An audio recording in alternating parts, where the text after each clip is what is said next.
those who are new to Tea Party meetings, please come and talk to Steve or myself afterwards, or Mike right over here, Hoskinson, and we're the co-organizers here that are here today.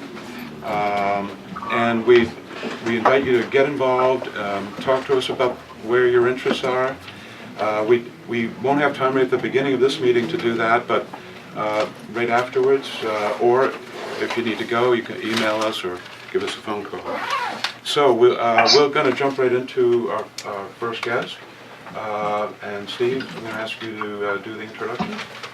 Thank you very much.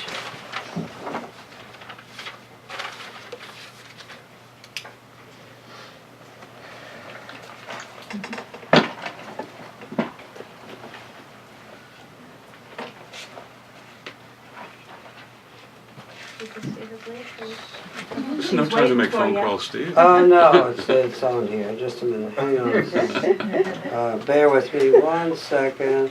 There we are. She's looking over your shoulder. Yeah. Oh, yeah. She can just read it there. Yeah, we'll give it to you in a second. Okay. In any case, not coming up, but that's okay. I called up Freedomworks to see if we could get some information about things that are going on, and I was put in touch with the Western Director for Information, Heather Williamson, who's on the screen right now, and she's kindly agreed to talk to us. And the area of interest primarily that we were seeking information was the IRS scandal. And Heather is going to talk about some other scandals and put it all together for us and offer us some suggestions on what we can do to deal with this situation. So Heather, can we impose on you to... Let's all welcome Heather Williamson. And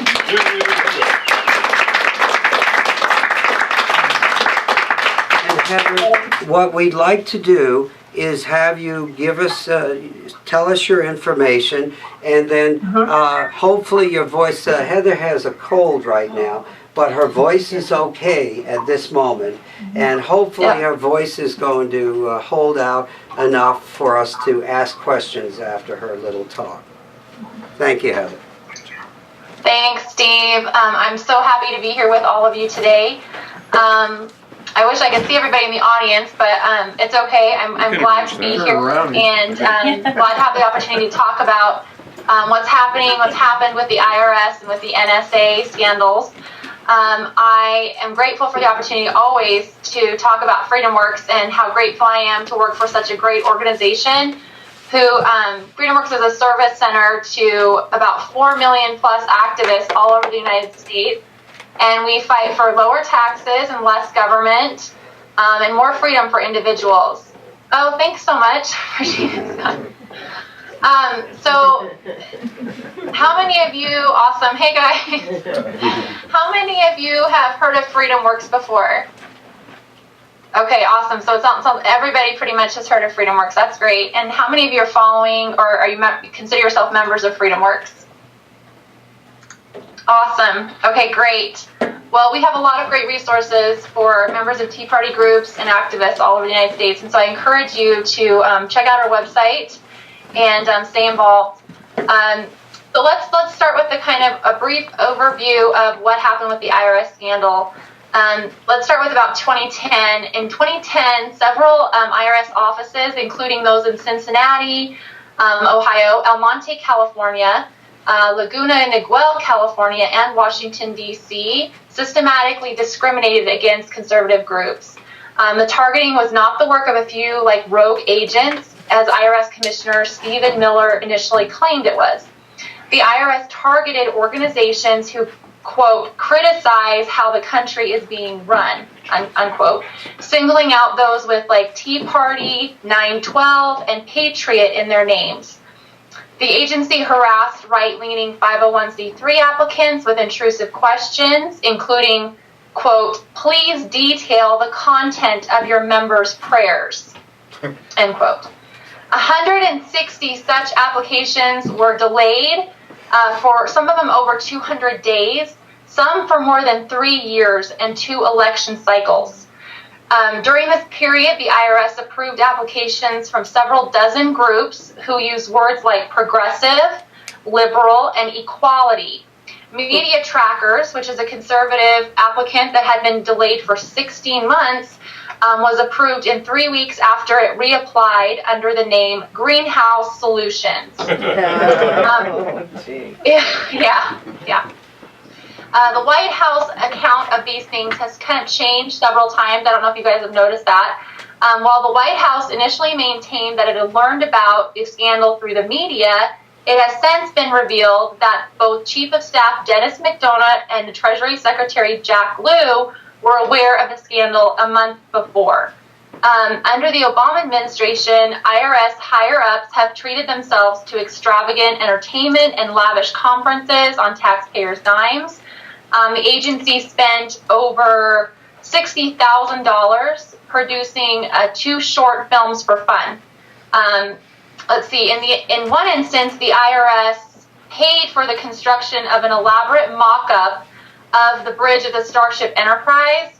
The IRS also spent millions on luxurious accommodations for its managers in violation of its own policies and paid $135,000 fees to at least 15 outside speakers. One speaker was paid $17,000 to discuss leadership through art. Democrats have attempted to shield themselves from blame by pointing out that the IRS Commissioner, Douglas Shulman, was a Bush appointee. Shulman's wife, however, is a senior employee at liberal group Public Campaign, which is an organization dedicated to sweeping campaign reform that aims to reduce the role of big special interest money in American politics. Sarah Hall Ingram, who ran the IRS's tax-exempt division during the targeting, has now been kind of promoted to be the director of the IRS under basically the one that's going to be taking care of Obamacare in that office. Since graduating from Georgetown Law, Ingram has never worked anywhere except the IRS. Interestingly, Ingram has visited the White House 165 times. The IRS has been put in charge, like I said, of enforcing Obamacare. Federal agencies are currently assembling a federal data service hub in what has been called the largest consolidation of personal data in the history of the Republic. And that was by USA Today. Under Obamacare, government-approved health insurance providers, they'll submit reports about their customers to this database where they will be monitored and cross-checked by the IRS. Although only 10% of Americans now say they have confidence in the IRS, we are apparently expected to trust this agency to oversee our health care now. A good friend of mine who is, his name's Tom Zawistowski. He is one of the leaders of the Ohio Liberty Council Tea Party. He had some problems with the IRS, and this is kind of what he wrote. This was back in early about 2012. He says, in this letter, he states, "My own Portage County Tea Party has been waiting for over a year just to get a response from the IRS so that we could file our 2010 tax return.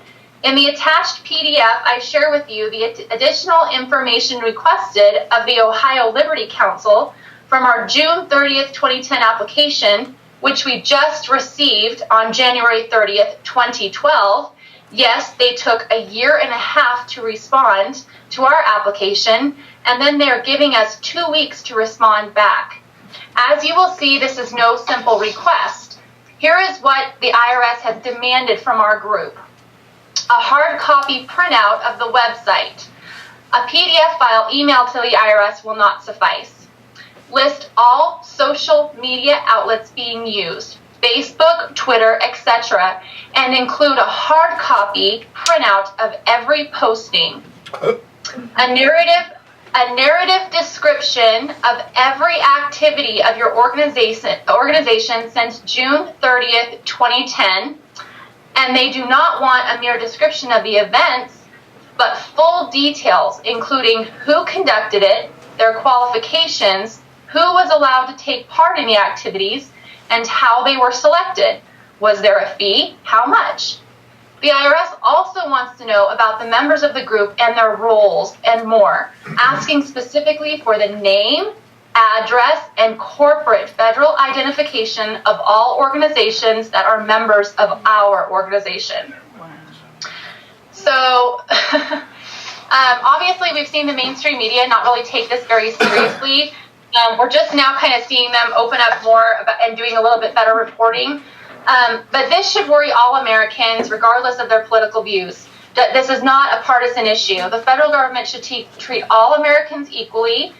A Republican administration giving extra scrutiny to liberal groups would just be as wrong and corrupt. It's outrageous that the federal government is harassing citizens for their political affiliation. This is a violation of the First Amendment, and we have been demanding answers from the IRS and the Obama administration. So what answers do we as Americans demand from the IRS? Here's a few of the top 5. Here's a few of the top 5 unanswered questions that we have, not have had answered so far from this whole scandal. This started way back again in 2010. What does Sarah Hall Ingram do? So she ran, like I said, she ran the tax-exempt division during the IRS targeting of conservative groups. And she visited the White House over 165 times. So what was the purpose of those meetings? Moreover, why has Ingram, who has never worked anywhere except the IRS, been placed in charge of the IRS's Obamacare office after she, was over the office that was targeting these groups? So number 2, when did the White House know about the scandal? We all heard Obama say, well, I just found out with everybody else. I was watching the news and I thought, oh my gosh, we're targeting conservative groups? Politico has called the Obama administration's account of events an ever-shifting narrative, noting 5 separate iterations. So the White House initially maintained that it learned about the scandal from the press, just like everybody else. Now we know that Obama's chief of staff and secretary of Treasury had been aware of this for like several months, if not even a month before everything hit in 2010. In March, the earliest that any White House staffer knew of the scandal, or do we still have the whole story? So on May 20th, White House Press Secretary Jay Carney, I don't know if you guys remember that, he said that other senior staffers also knew about the scandal in advance. But Carney would not name the staffers. So who were they? We want to know. We want to know who was involved and who knew. Number 3, has Holly Paz been fired? Congressional hearings have revealed that Washington-based IRS supervisor Holly Paz knew that the agency was targeting political groups. Paz told investigators that the IRS employees consciously allowed dozens of applications, which they openly described as Tea Party cases, to remain untouched for more than a year. It's unclear, however, whether Holly Paz has been fired or she's been placed on paid leave like her supervisor, Lois Lerner. According to National Review, if Paz has indeed been let go, she should be the employee first fired by the IRS in connection with targeting of these conservative groups. So number 4, why hasn't Lois Lerner been fired? IRS higher-up, Lois Lerner, learned that a be on the lookout had been issued for the Tea Party and Patriot groups in 2011, years before she disclosed the scandal. According to the IRS Inspector General, this was the only be on the lookout that referred to political potential cases and had anything to do with political criteria. Lerner's only punishment so far, however, has been a paid vacation, courtesy of American taxpayers.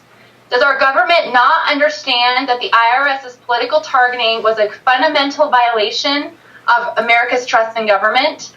And then number 5 was, what did the IRS actually do at its conferences? While the IRS took its time processing Tea Party applications, sometimes more than 3 years, it seems to have been more dutiful in spending its indulgent events budget.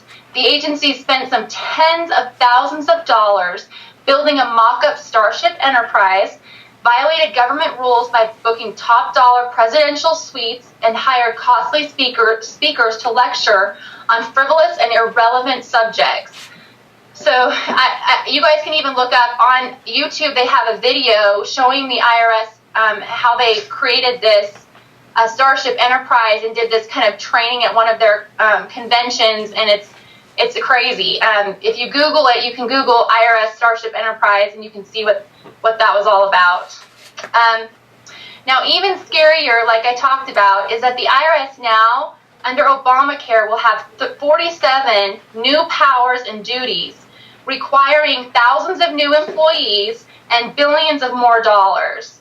IRS agents, they'll be accessing a lot of personal information about each one of you in the new Federal Data Services Hub, the largest consolidation of personal data in the history of the Republic.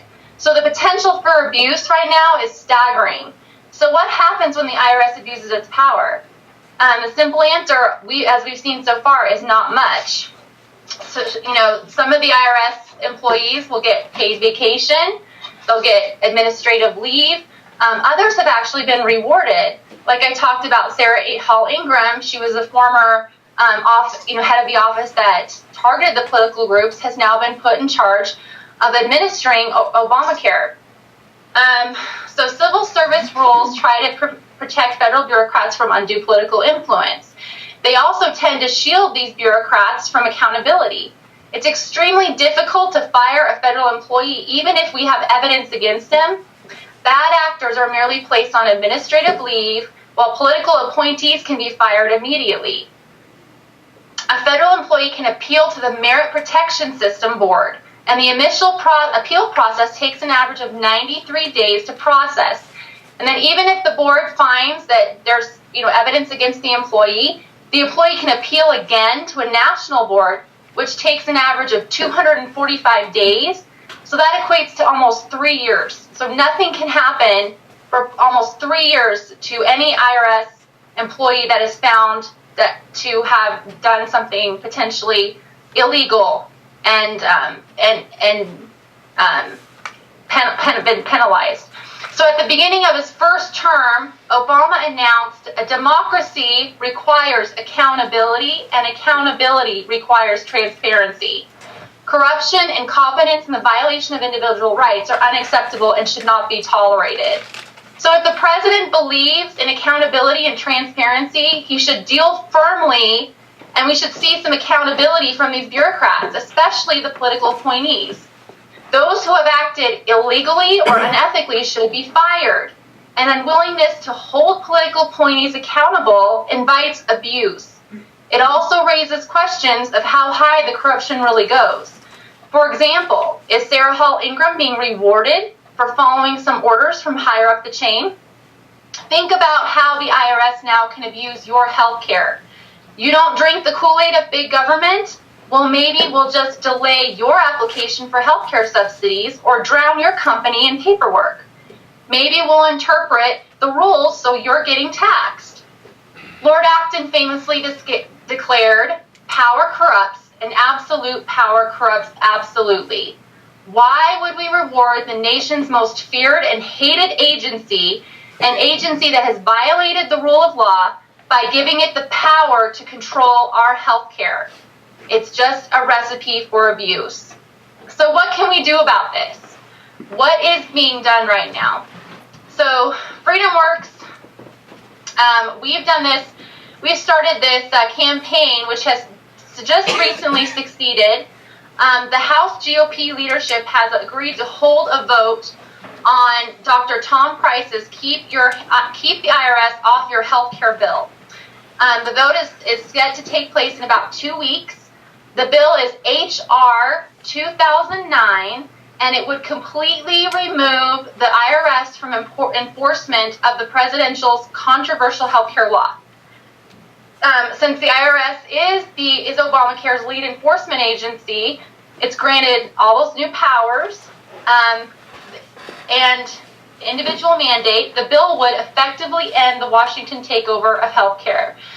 As soon as the IRS targeting scandal came out in May, Freedomworks went to work helping local Tea Party groups bring forward their stories of IRS abuse. And they pushed to have the IRS legislatively fired from healthcare enforcement. So in mid-May, we launched a campaign to get members of Congress to co-sponsor the Price bill. in order to pressure the House GOP leadership to bring the bill to a floor to the vote. So far, we've generated more than 21,000 messages to Congress in support of H.R. 2009.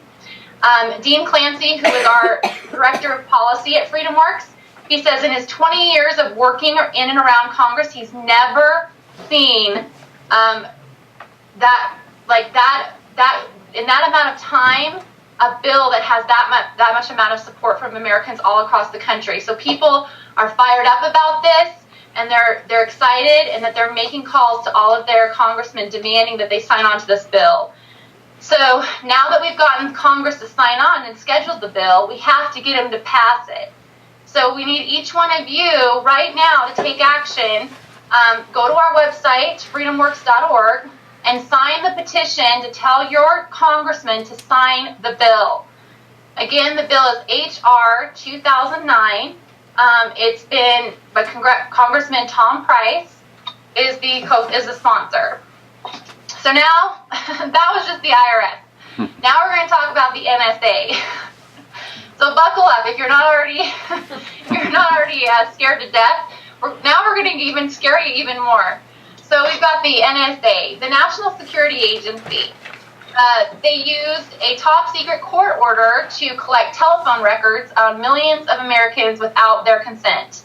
The order demanded Verizon to provide records on an ongoing, daily basis to technologies,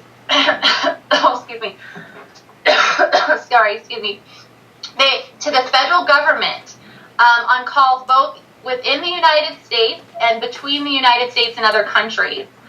The secretive Foreign Intelligence Surveillance Court granted permission to the FBI on April 25th for a 3-month period of spying on the phone records of any American citizen.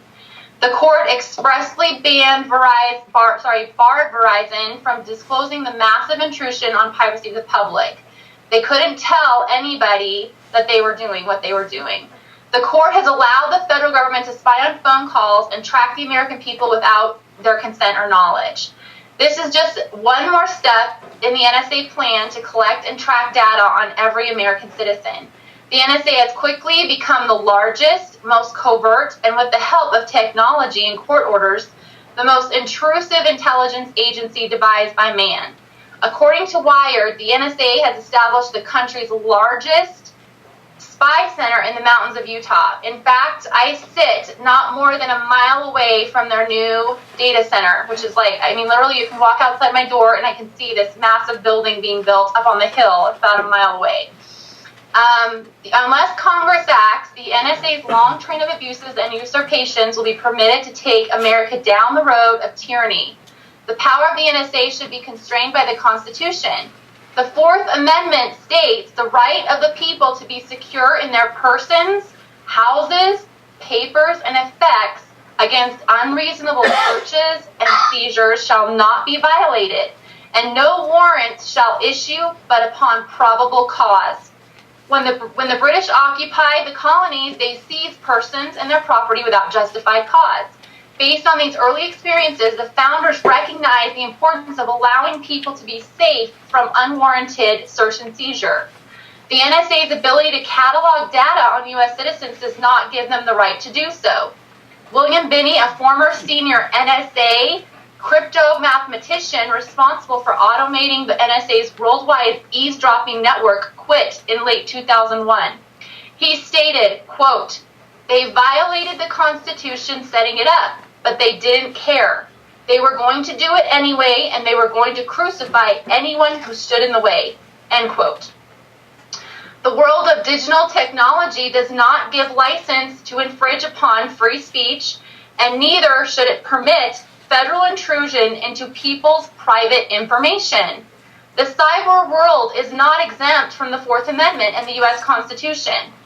So a few senators seeking to obey their oath to defend the Constitution have introduced legislation to ensure Americans are protected, even in the digital world. Senator Patrick Leahy, he's a Democrat from Vermont, and my Senator Mike Lee from Utah have a bipartisan proposal to deal with the intrusions of the NSA and other agencies.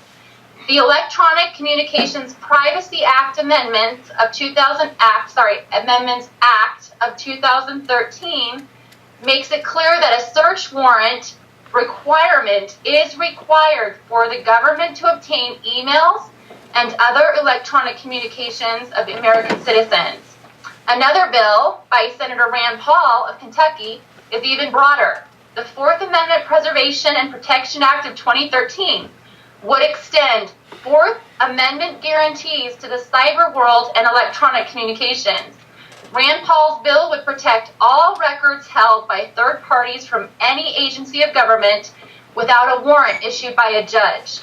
Congress must curb the power of NSA by following the Constitution before the nightmare like George Orwell wrote. How many of you read George Orwell's 1984? It's becoming very, very similar to Orwell's 1984. But this is quickly becoming a part of our everyday world, and we've got to stop it now. So, the bill, again, so what can you do about the NSA? So as one of our millions of Freedomworks members nationwide, I urge you to contact your representative and urge them to sponsor H.R. 2399, which is the Limiting Internet and Blanket Electronic Review of Telecommunications and Email Act. Or, in short, it's called the Liberty Act. LIBERT-E Act. It's being introduced by Representatives Justin Amash of Michigan and John Conyers of Michigan. And they're both, again, Republican and Democrat. It's a bipartisan issue. The bill would restrict the federal government's ability under the Patriot Act to collect information on Americans who are not connected to any ongoing investigations. The bill would also make Foreign Intelligence Surveillance Act, or FISA, court opinions available to Congress and the public to increase transparency and accountability. So the Liberty Act is urgent and necessary to stop the growing surveillance state. As we learned over this last few months, NSA keeps going, right? And it's going to prevent the government from infringing on our right to privacy on the phone and the internet. So the court that oversees that FISA, that prescribes procedures for surveillance, is top secret right now currently. So secret orders are antithetical to a free society. We've got to change that. We've got to make these orders public, and they have to be accountable to us as the people.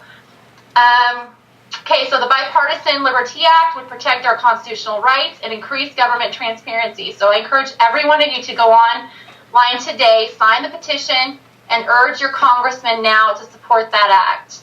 That's all pretty much I had. Does anybody have any questions for me? Heather, we're going to open to the audience to ask you questions.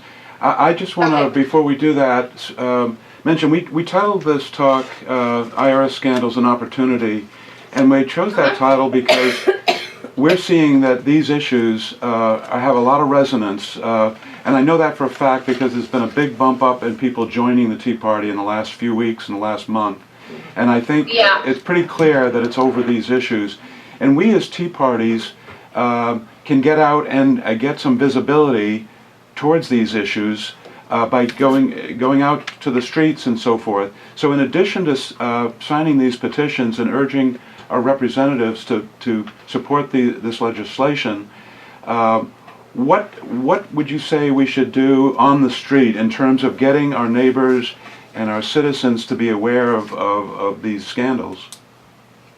Well, like I said, this is not like a Tea Party, Republican, liberal thing. This is an American, right? This everything here it totally transcends political lines.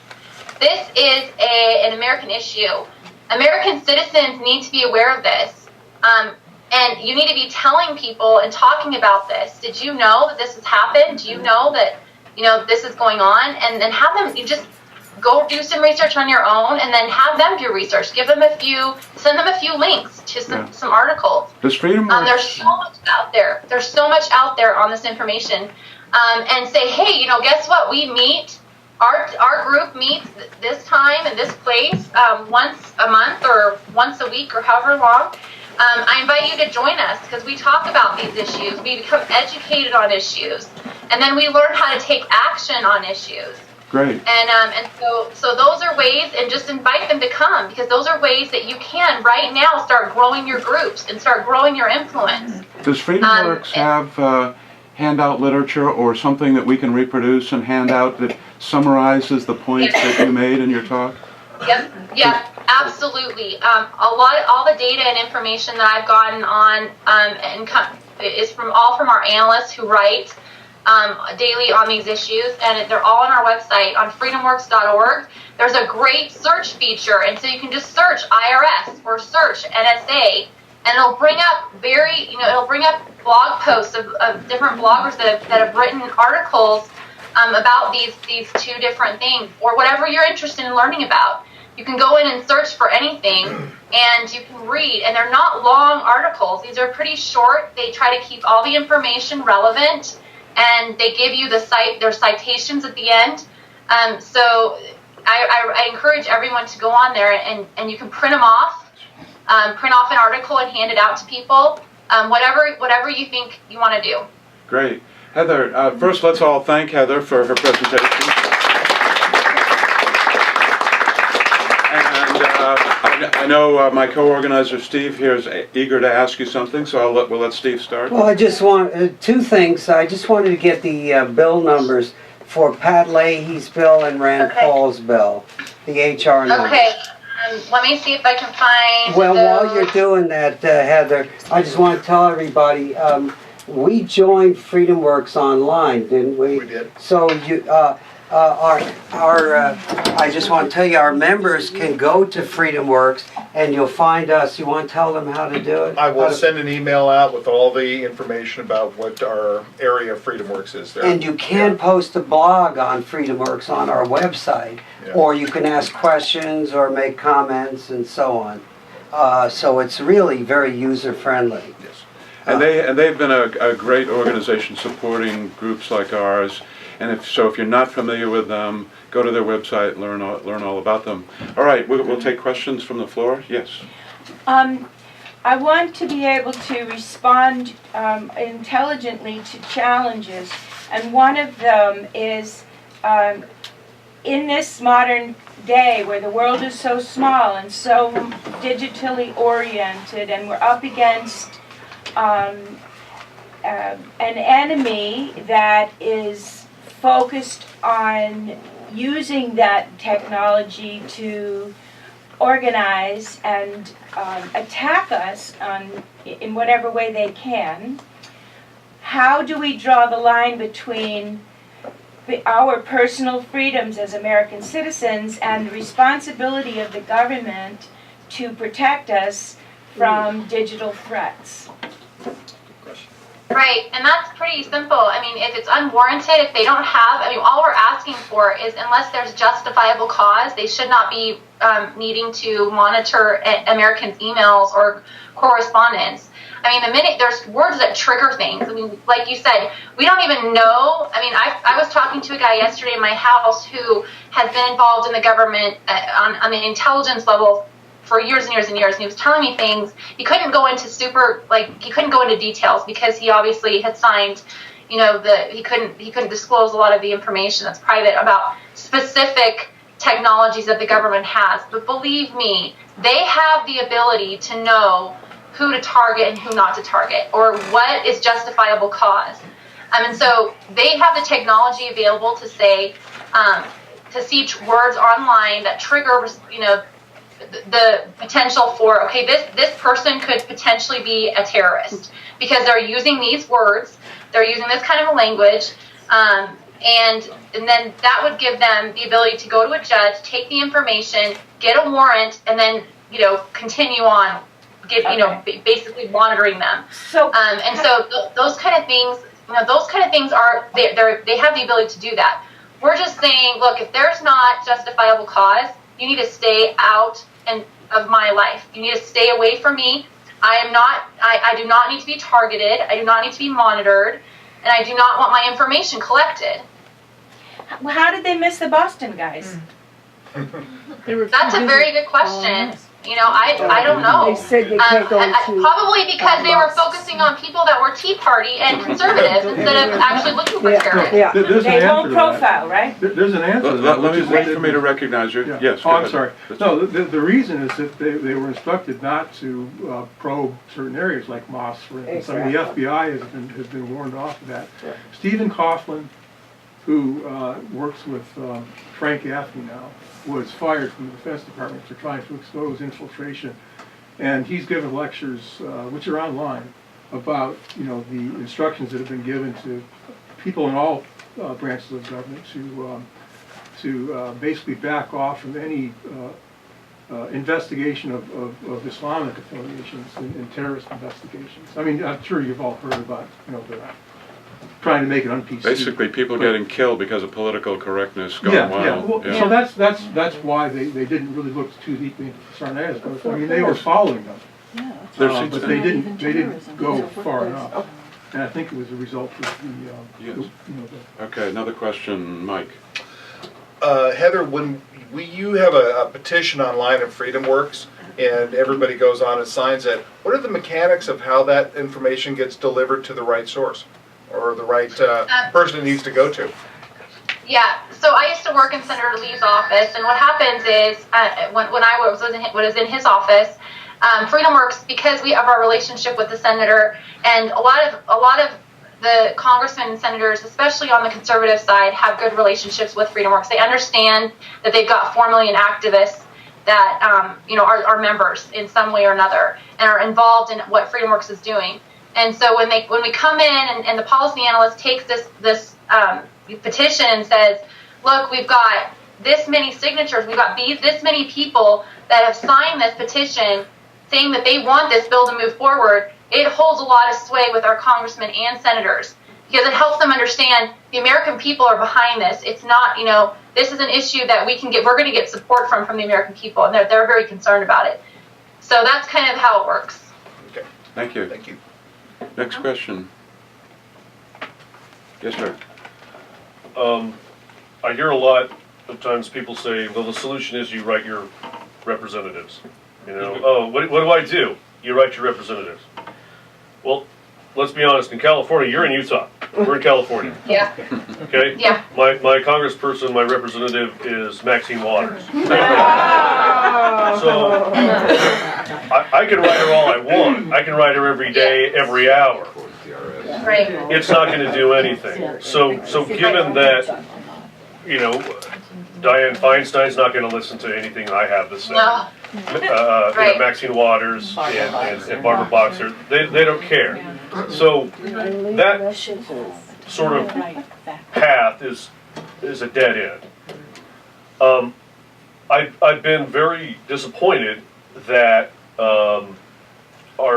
speaking about talking to other people and getting the message out, the talk radio hosts have not taken this NSA information seeking venture very seriously. If you listen to Hugh Hewitt, Michael Medved, Dennis Prager, they're all like, oh, nothing to see here, nothing to see here, nothing to see here. I get a lot of information and news from talk radio, as I'm sure probably a lot of us do.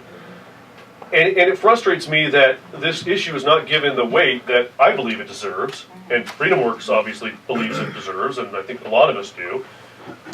What can we do to kick these people in the butt, because they are big spokespeople for our message, so that they are communicating the importance of this, so that they understand the importance of this, so that they can communicate it properly. It's very frustrating to me, so I don't know if you have any comment on that.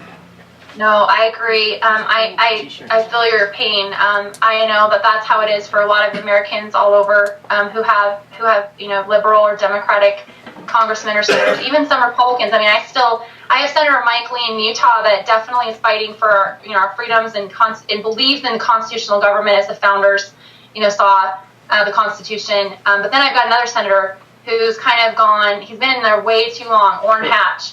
And he keeps, doing things as well. And so he kind of, even though I have a good one, I've got a bad one who cancels out the good ones, most of the time. So, but that's where belonging to a group And look, we're a lot stronger together. Does that make sense? We can be more effective as a huge group and as an organization that's fighting for the same things. And that's what I was talking about earlier with being a part of Freedomworks. When you have 4 million activists that are saying this is wrong and this is what we want, it holds a lot more sway. And that's why Leahy, and we've gotten other Democratic senators to sign on to some of this legislation, about the IRS and about the NSA, because they understand that, number one, we're not going away, and number two, we have a membership base that is so large that they can't just ignore it. That we're not just one person, we're 4 million. And so it's important to belong to organizations, whether it's Freedomworks or other groups, and sign the petitions and get involved. But don't take not writing, definitely keep writing to your congressman and senator. Let them know you're not going to go away. Try to build a relationship with them. The last thing you want to do, though, is to yell and scream at them or call them and yell. I know that's sometimes what we all want to do and feel like doing. But the more we build relationships with these people, the more that they see we care and we're not going to go away, and they'll be more willing to work with us on an individual basis. So those are kind of my suggestions. And then with talk radio, I would just recommend people calling in. Like, get some of the people from your group. Get some of the people, and that's what we need to do, is we need to organize kind of groups of people calling in and saying, hey, how come you're not talking about this more? This is what I'm seeing on this side, and these organizations have said this and this and this, and this is the information that I have on this issue. Why isn't this being addressed? So, get people calling in. Even 10 people can make a huge difference with some of these talk radio personalities. So those are just my suggestions there. Thank you. Yes, I'm sorry, did you have a question? I was just going to suggest we all call into the talk radio, yeah. Okay. Short follow-up on, contacting representatives. I've made many calls, but given your experience with Senator Lee, and I don't know if you have deeper experience in that, what is most effective, or is there a difference between calling versus emailing versus sending an actual, hard, snail mail letter? Yeah, and Senator Lee is a lot different than other senators. I know. He actually cares about what individuals, talk to him about, and he personally gets an updated version of what happens is they kind of tabulate the different things that come in, the calls, the emails, everything by subject, and he's printed out a report every day, and he reads how many citizens are calling in about this issue and what they felt about it. Same thing, just on any issue. And so he's given a report on a daily basis, and he looks that over. He's also given some of the most, what are people saying?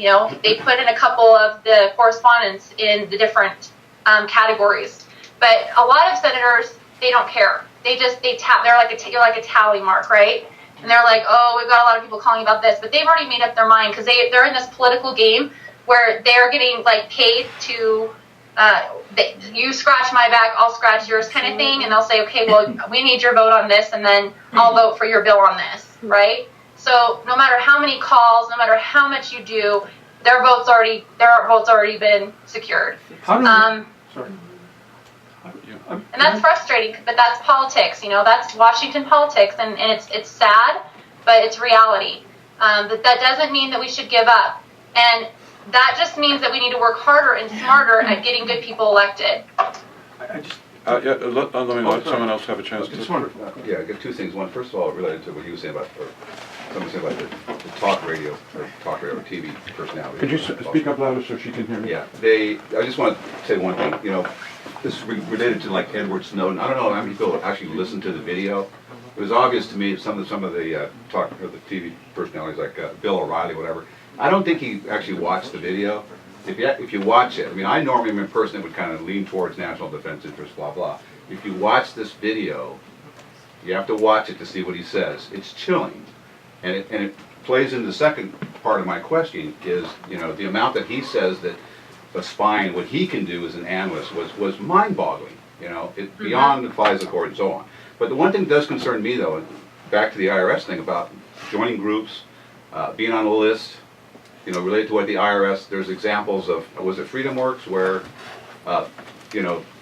tax returns were published elsewhere. I don't know, I can't remember the specific example, but the question is there any knowledge, you know, that joining groups, Tea Party, that we're ending up on some list somewhere? Can you address that?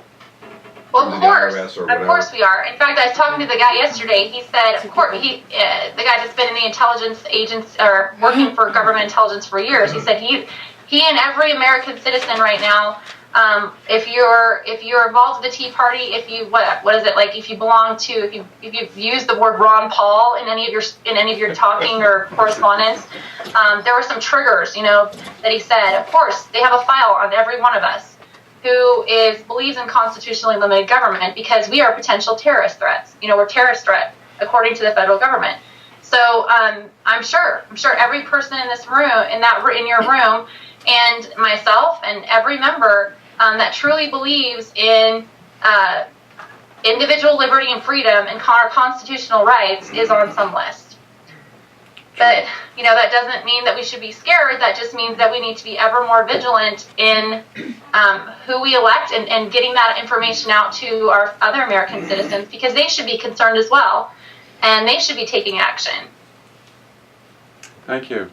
Any other questions? Anyone? Yes, go ahead. Following up on that contact visit, you mentioned that some are totally closed-minded. Do you have a list of who you should just not waste your time with, and who are open-minded, and you know, where you should really point the tip of your spear at, that sort of thing, so that we really know where to go, instead of going scattershot and kind of just calling people randomly or calling our own rep? Oh, I couldn't hear your question. Sorry. Oh, I'm sorry. Following up on the contacting a representative's question. Okay. I mean, Okay. do you know who we should just know that we're not to waste our time with, and who is persuadable, and also who is in fact. Sorry. Who No, is good. most effective? Yeah, I think that's important. Right. That's important. On the Action Center, on Freedomworks has an Action Center. We also have a congressional scorecard. And on the Action Center, it'll tell you what bills we're pushing, and then what bills we, you know, obviously which senators and congressmen are supporting it and which ones aren't.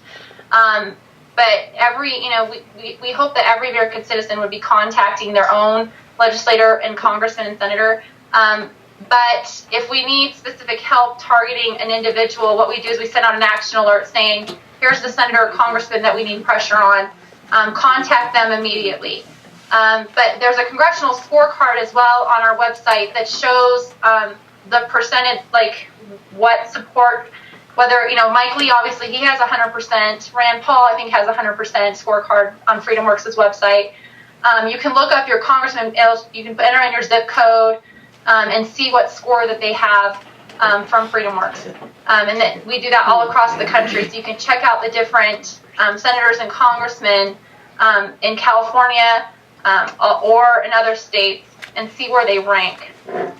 So, Great, thank hopefully you. that answered your question. Yes, Greg, go ahead. In your experience, how did Congress people handle correspondence from people outside of their constituency? Do they just chuck that in the garbage, or do they pay attention to those things?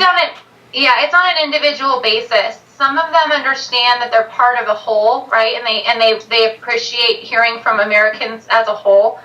Some congressmen, like I said, and senators could care less. They honestly, like, they have interns, they take the phone calls, they put a tally mark down, and then it's trashed like an hour later. So, I mean, because they already know how they're going to vote, and it doesn't make a difference. A call or an email doesn't make a difference to them.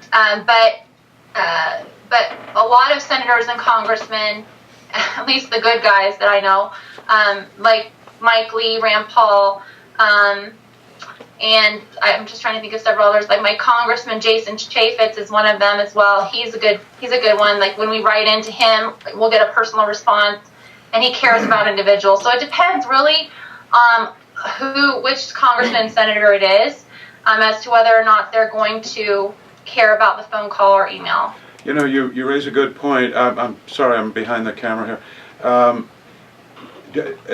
Apropos of the question that was asked earlier, can we zero it in to just the borderline people? who haven't decided which way they're going to vote? Are there lists?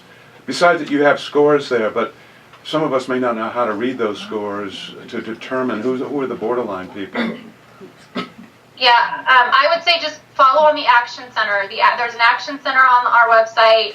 It'll tell you when, what we need to take action on, what bills are coming up that we're pushing, and then who the senators and congressmen that we need to push on that bill. Great. So go to the Freedomworks website, freedomworks.org, and go to the Action Center. Any last question? All right, Heather, thank you so much. It's been a tremendously valuable presentation. We appreciate your taking your time out of your day, and we hope you have a wonderful day there in Utah. Is it very hot? Yeah, it's hot. Probably not as hot as there, but it's hot here, yes. And we hope your cold gets better fast. Thank you. Thank you Thank all. you so Thank you. much. Bye. Thank you. Bye.